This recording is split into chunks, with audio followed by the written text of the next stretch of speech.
ভোটমুখী বিহারে জারি high alert. Nepal সীমান্ত দিয়ে ঢুকেছে সন্দেহভাজন ৩ পাক জঙ্গি। সন্দেহভাজনরা জঙ্গি সংগঠন জৈশ-ই মোহাম্মদের সদস্য। ইতিমধ্যেই সন্দেহভাজন জঙ্গিদের স্কেচ প্রকাশ করা হয়েছে। এই মুহূর্তে বিহারে ভোটার অধিকার যাত্রায় রয়েছেন রাহুল গান্ধী, রয়েছেন বিহারের বিরোধী দলনেতা তেজস্বী যাদবও। এসআইআর এর বিরোধিতায় ১ সেপ্টেম্বর পাটনায় জনসভার ডাক দেওয়া হয়েছে। উপস্থিত থাকতে পারেন ইন্ডিয়া জোটের একাধিক প্রথম সারির নেতা নেত্রী। এই আবহে ভোটের মুখে জঙ্গি অনুপ্রবেশ চিন্তা বাড়িয়েছে বিহার প্রশাসনের। আশঙ্কা করা হচ্ছে বড়সড় নাশকতার ছক আছে জঙ্গিদের। বিহার প্রশাসন সূত্রে খবর, আগস্টের দ্বিতীয় সপ্তাহে জঙ্গিরা কাঠমান্ডুতে পৌঁছয়। সেখান থেকে গত সপ্তাহে নেপাল লাগোয়া বিহারে ঢুকেছে। ইতিমধ্যেই জঙ্গিদের বিস্তারিত তথ্য প্রকাশ করেছে বিহার পুলিশ। ৩ জৈশ জঙ্গি হাসনাইন আলী রাওয়ালপিন্ডি, আদিল হোসেন উমরকোট এবং মোহাম্মদ উসমান বাহওয়ালপুরের বাসিন্দা। সন্দেহভাজন জঙ্গিদের পাসপোর্ট সংক্রান্ত বিশদ তথ্য দেওয়া হয়েছে বিহার পুলিশকে। বস্তুত নেপালের সঙ্গে বিহারে ৭২৯ কিলোমিটার খোলা সীমান্ত রয়েছে। খোলা সীমান্তই গোয়েন্দাদের কপালের ভাঁজ চওড়া করছে। আশঙ্কা করা হচ্ছে বিহারের সীমান্ত লাগোয়া জেলাগুলিতে আশ্রয় নিতে পারে সন্দেহভাজন জঙ্গিরা। সীমান্তবর্তী এলাকায় ইতিমধ্যেই জোরদার করা হয়েছে নিরাপত্তা। নজরদারি বাড়ানো হয়েছে নেপাল সীমান্ত লাগোয়া মধুবনী, সীতামারি, সুপৌল, আরারিয়া, পূর্ব ও পশ্চিম চম্পারণে। কোনো রকম সন্দেহজনক গতিবিধি নজরে এলেই সঙ্গে সঙ্গে খবর দিতে বলা হয়েছে।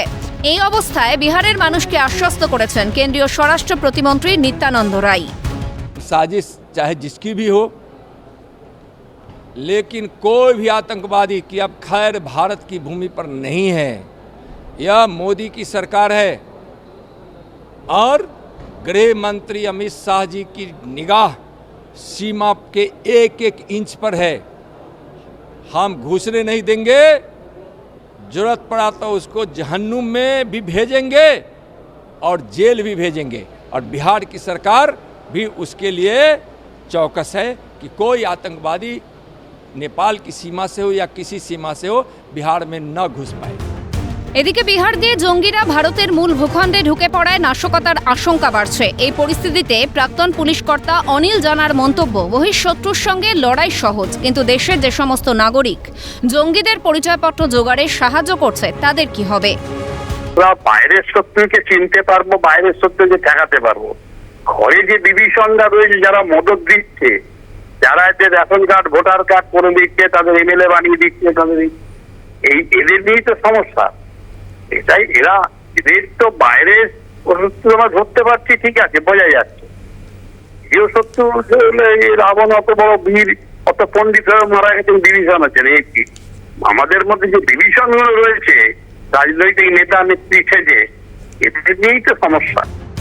কার্যত একই কথা অবসরপ্রাপ্ত সেনাকর্তা কর্নেল দীপ্তাংশু চৌধুরীর। তার কথায় ভারতে গড়ে ওঠা কোনো মডিউলই পাক জঙ্গিদের পথ দেখাচ্ছে। থিওরিটিক্যাল সেন্সে বলছি না, তাদের ভারতবর্ষের কোনো মডিউল তাদের কিন্তু রাস্তা দেখাচ্ছে ভারতের মধ্যে। কারণ ভারতের মধ্যে 3টে পাকিস্তানি সিটিজেন, যারা পাকিস্তানি মদতপুষ্ট জঙ্গি সংগঠনের লোক, তারা ভারতে ঢুকে কি চিনবে বিহারে? তাদের বিহারে কোথায় যাবে, কি করবে, কি ছক, তার মডিউল কিন্তু ভারতে। সেই মডিউল কিন্তু তাদের হেল্প করছে কোথায় আশ্রয় নেবে। নেপাল ভুটানকে বেশি বিশ্বাস করা মুশকিল হবে, মন্তব্য বিএসএফ এর প্রাক্তন ডিআইজি সমীর মিত্র।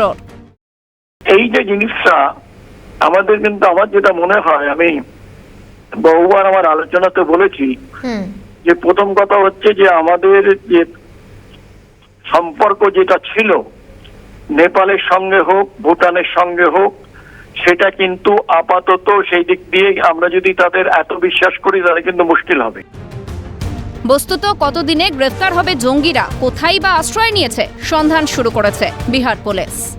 ক্যালকাটা নিউজ।